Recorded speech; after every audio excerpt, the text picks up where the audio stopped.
Okay. Obialo Waneta Amaka, Her Excellency Francis Amaka Ikweche. Obkwano Okenyim New Jersey. Obo an architect. When New Jersey, Kakwa Hello. So mgbe eze Charles onkwo ihe ke kaluku wana fama kali Igbere donjo okukwa na nkwa wizu oblo na abia Igbere wa acha kwaro ugu ruru iboza eze Charles onkwo ihe ke bukwa nwane nwoke anakwa anju go nwana manju so ya bia Igbere taa Igbere onwa bekwa no Hola, mama. Hola, mama.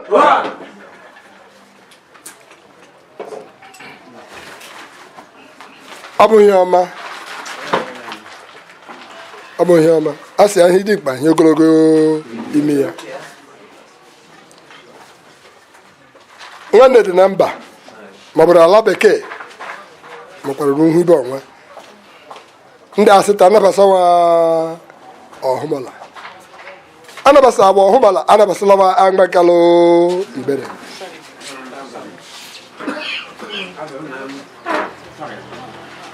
Anabasa Ohumola, Anabasalawa Igbere. Ezebirikwa, Ezike1. Hola, mama. Hola, mama.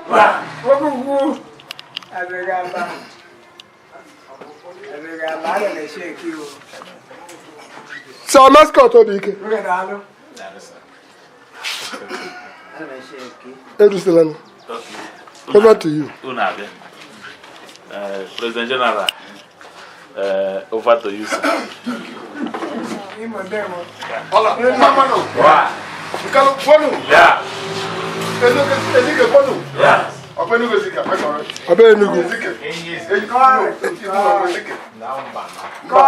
Okay, I'm sorry. Yes, sir.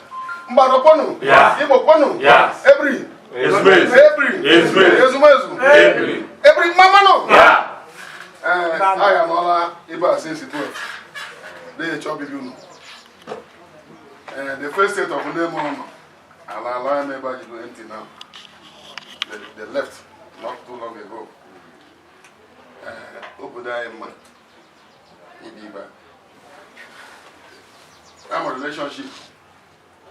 Is you're going to call me. All the way there.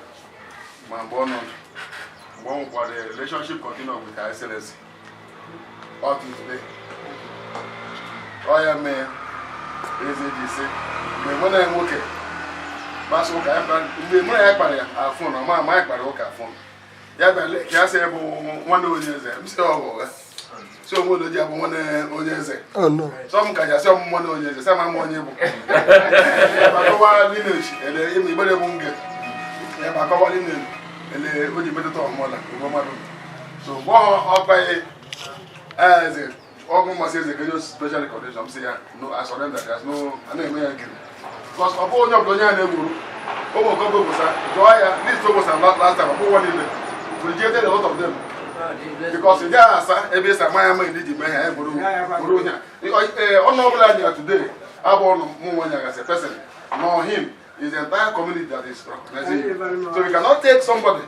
I only want to push on the Bukata. I want to have you are not doing anything without blessing. So, Obudayema, my God, this year, I need to room in your honor. And that was why we are all gathered here. Yes. And all our way because we rehearsed since 12. We've been in the guy who will put my hand one of So, without wasting time, we are going to present you for the journey for which you have been here today. I couldn't get up on my board. My welcome, my presentation, so that we'll be disengaged. to go and do the needful. But go to Igbere in a very lodge. The life guys are here. Oja Robolamo. Come move like Oji move like a mayor briefly. Send about to do it. Send about to do it. Allah, Kwadu! Yes. Allah, Kwadu! Yes. Every, Kwadu! Yes. Every! Every!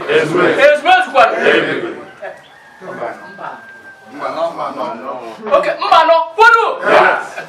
Nigeria, Kwadu! That is all.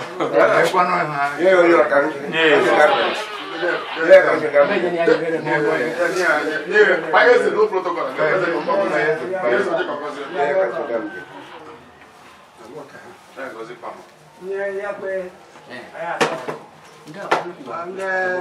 Akwụkwọ nsọ sị anyị na anyị pray without ceasing. The ori Chineke mgbe June. And mgbe a bịazie ya ụtụtụ unu na-erusila nwanne m nwaanyị metụwe nke ọ bụ onye Igbere kwasa. Mgbe ndị pasịrị Igbere, ndị hibe asị Igbere, they were hospitable person, hospitality community. Nkọrị ga ọkwa na-eme system Francis, ISNC, na gịnị mere in the most. Before so I am a quarter, even though time I can't have so I can snake the OG got to put up one there to keep them in touch. Yeah, man, and the logistics.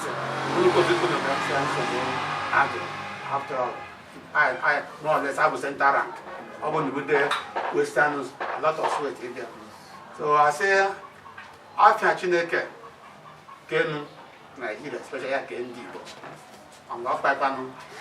You know, job for sir, our job. Of the process, Lithuania. I hear him, I visit him. What me from there? My President General, my kind of mascot. So go get a candle who take care for some. Long, I don't mind. So I can touch the ticket, or you do know. And here tomorrow, National News on our possible. I jump Oja Tassa, I jump Oja Tassa, I jump Tassa Udo. Every man, Oga, Manu, Mano, Zano, Everyone organize and do what we want you to do so that we grow.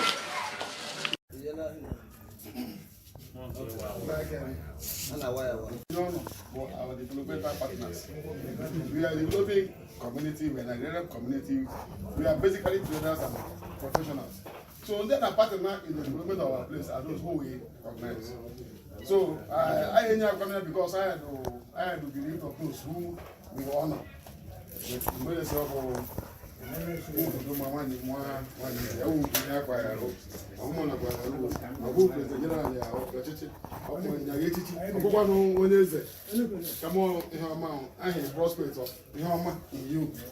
was why we are doing that.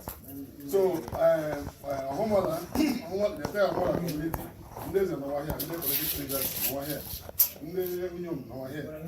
So, all of us have agreed to honor you with the leadership. Therefore, I present architect Ezike for the understand. You got help us.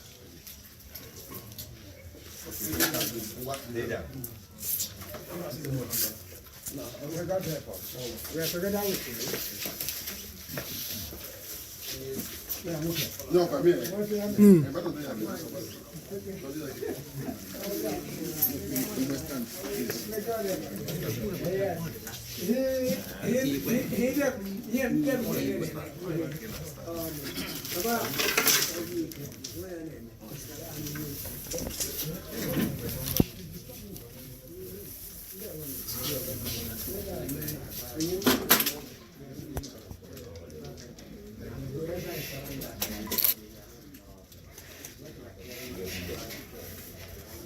Igbo, Mamanu. Igbo, Zwanu. Igbo mmanụ. Architect Eze. Ịmala mma. Maybe ihe ndị Igbo na-eji akpatụwa mma. Ọwa ka mkpatụ akwa ihe menụ. Ihe a bada eme ihe a. Apart from ihe imela achieve aya professional field. Ịlụ ada anyị. Amaka bụ nwanne m. Amadi bụ nwanne m. Ọnwa ha na saa mgbe even before wa abụọ babụrụ m gị nwanne ochie akatụ arụ so anyị mmadụ ihe ọma bara ịbụ ọwa ọgọ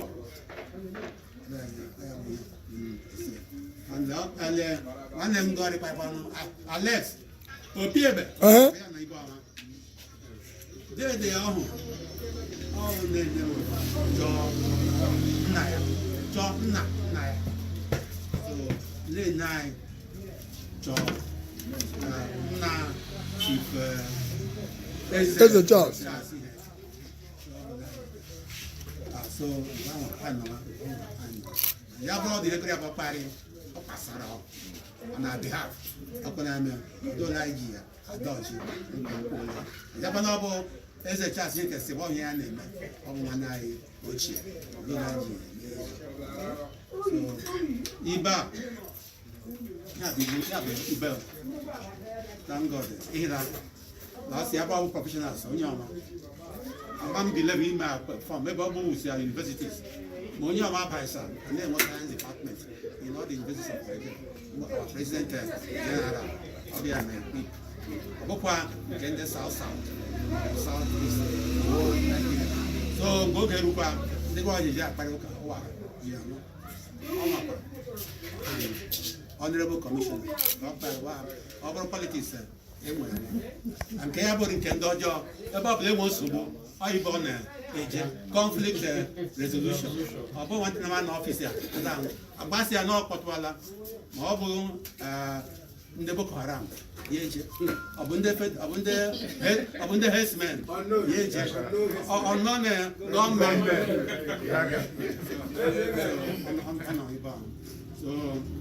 ọ bụ ịdọtụwa ịdọ na mma obi betika ịdọtụwa mmanụ atụọ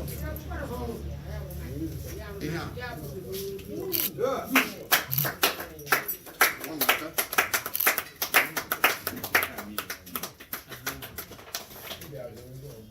ọgwa ka ịchọ ka mma ọhụ ọgwụ ma ka ụkọlọzi anyị gọọ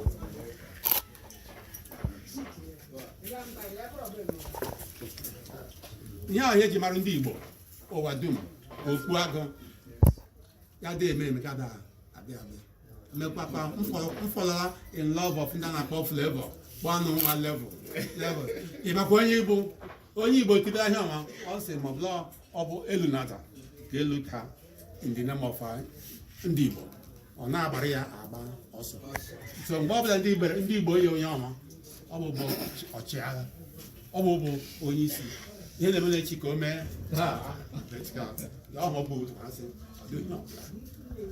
ọdụ anụ na-anọchitere ụzọ ụwa ahịa okwu ọnụ ọ bụ symbol of ihe na-eme echi ka o mee ya face it ya bụ ndị ọmụrụ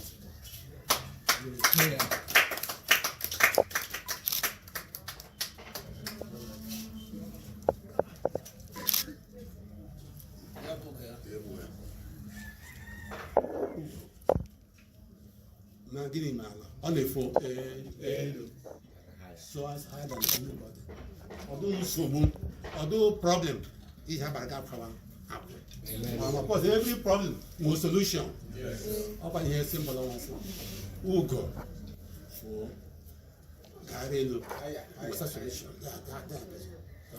onye ọbụkwa ihe olileanya ọhụmola na ibe nọ eji abụ ugo ahịa ọbụla ị na ebe architect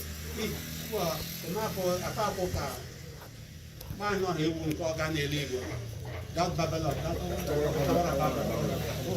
Mam Kaka.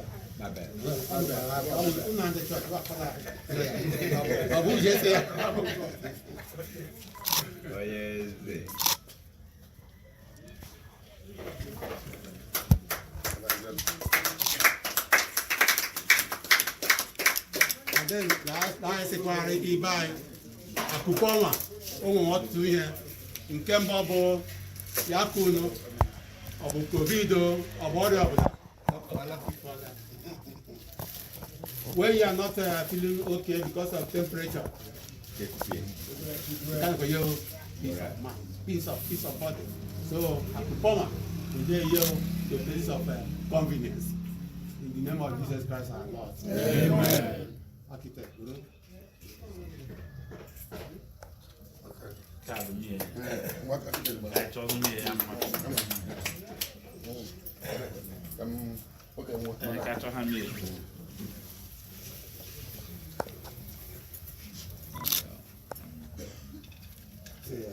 Yeah, that's about it. Onye anyị ma asọ ọbụgo gbara ịba taa ịgba taa architect ya lụrụ aja emere nye nwanne ya ọgụ so na anya bụ n'uche kọsa ahịa alasa ka mbekwa ụka ọjọọ akpa kọsa ohodo nwa mma gbara abara ya eji abara edo na I the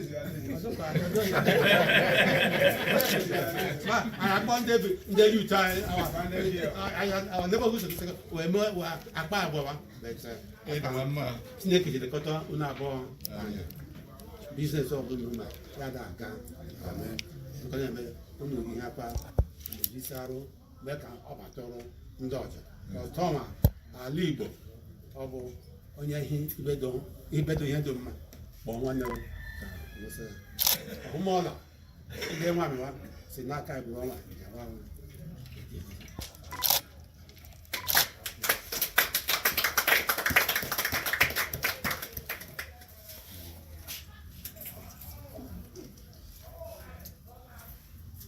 Well, I'm an architect.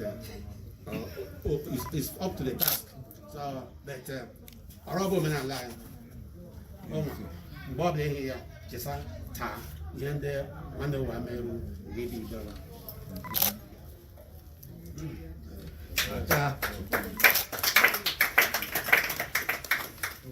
Okay. So, on behalf of Ohumola Autonomous Community, we hereby present the certificate to Chief Architect Clement Ezike1. Enyi Ezike1.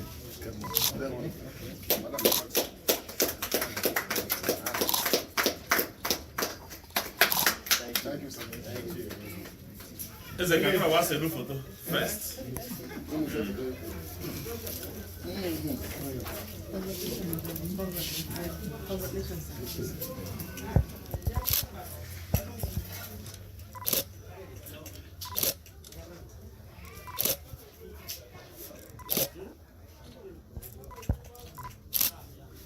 You can join me.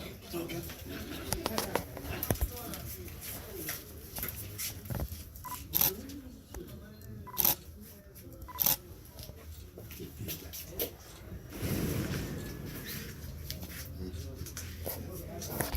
Ohumola Clement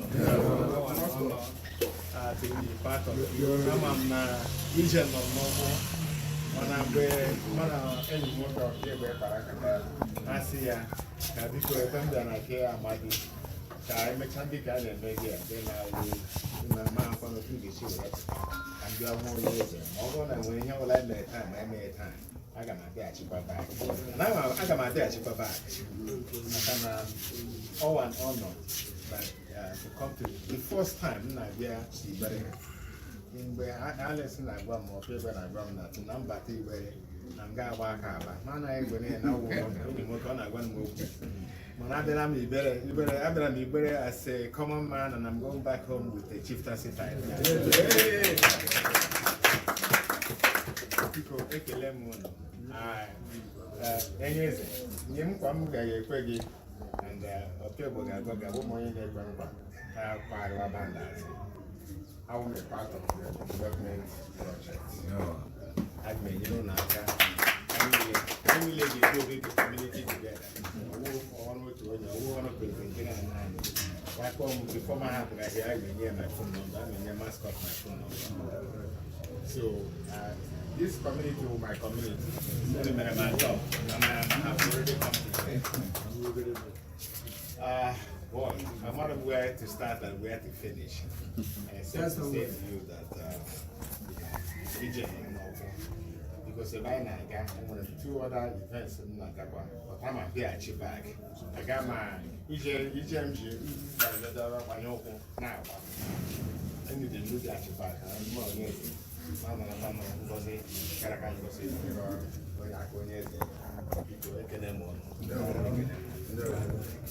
ndị inyom si ka eburu ọkwa nọn ndị inyom sikwa na-ebu ya masịkwa ọghị ịbụrụ Babangida so obodo anyị ụchọ anyị nabasakwa nọ ele ọnwa Ugoeze nabasala taa isoro na guru chimchim Igbere ndị inyom Igbere anabasakwala ọkwa nọn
obodo gwelugo nwa na-ekwenuchi